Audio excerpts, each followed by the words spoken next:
J'avais depuis longtemps envie de créer une radio en milieu scolaire. Sauf qu'avant, ça demandait des moyens assez considérables. Aujourd'hui, grâce à Internet, on peut créer sa radio de manière très simple. Nous, on n'a pas de local spécifique, on a juste une salle informatique, il suffit d'un ordinateur, un enregistreur, une connexion Internet, et après, et l'interface MediaBlog pour diffuser, et après, on peut y aller. Bon, évidemment, il faut se former, mais on se rend compte que ça offre vraiment des possibilités, l'utilisation de l'informatique. On nous demande beaucoup, de plus en plus, de maîtriser l'outil informatique et d'apprendre cette maîtrise aux élèves. Donc évidemment, on voit bien tout de suite le lien entre la prise de son numérique, le montage sur ordinateur, la mise en ligne sur Internet, tout cela évidemment rentre dans ce champ de compétences. Et puis, à côté de ça, il y a un autre intérêt pédagogique important. J'en ai parlé tout à l'heure, c'est la maîtrise de la langue. Pour préparer des reportages, des documentaires, une fiction, ça passe par une phase d'écriture. Donc on voit bien là l'utilisation de la langue.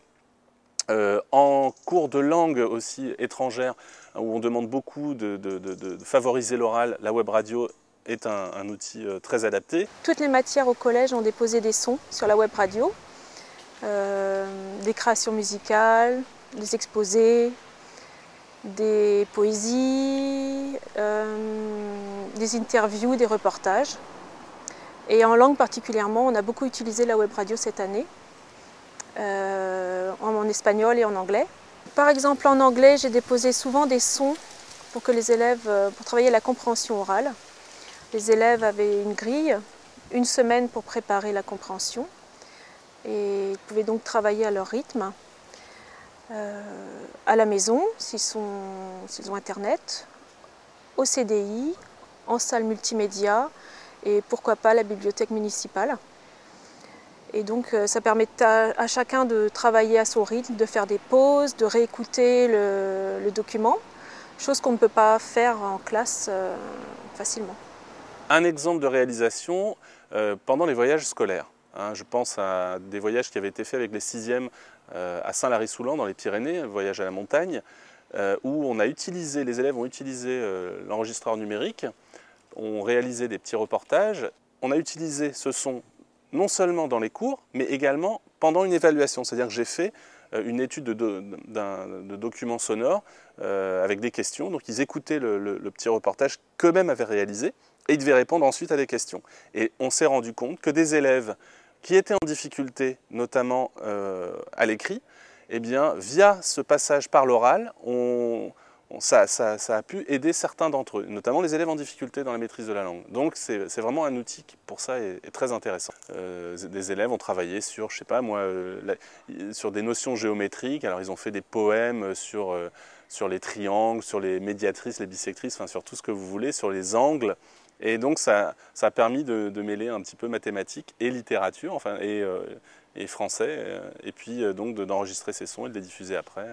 Voilà, c'était des collaborations un peu inédites. J'ai beaucoup enregistré les élèves dans tout type de travaux, expression orale en continu, dont l'élève parle tout seul, s'enregistre, expression orale dialoguée, des sketchs, des dialogues, des conversations téléphoniques, ou des travaux plus écrits. Par exemple, avec une classe de 6e, les élèves ont travaillé en atelier, ont créé un quiz des métiers. Chaque groupe avait une définition d'un métier. Et dans chaque groupe, un élève volontaire a été enregistré. Donc ça, c'est intéressant parce que les élèves vont se réécouter, vont écouter leurs camarades, les 6e vont écouter les 3e et vice-versa. Et c'est très riche pour eux. C'est un nouvel outil qui les motive énormément parce qu'il y a un enjeu.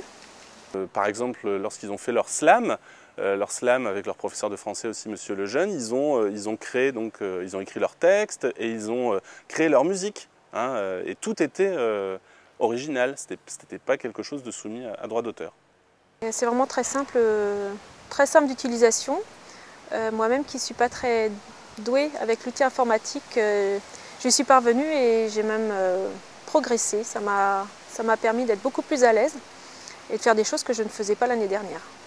Combien de fois les parents n'ont pas demandé à leurs enfants « Alors, qu'est-ce que tu as fait à l'école aujourd'hui » ou « Comment s'est passé ton voyage ?» Et bien là, on avait comme ça des petits échantillons sonores de leur voyage qu'ils pouvaient faire réécouter qu'ils pouvaient réécouter entre eux, les élèves, et puis faire écouter à leur famille ou à leurs amis. Donc on a, finalement, on se rend compte que l'utilisation de la web radio crée du lien. Et elle crée du lien dans le collège, mais aussi à l'extérieur du collège. Et c'est ça qui est intéressant.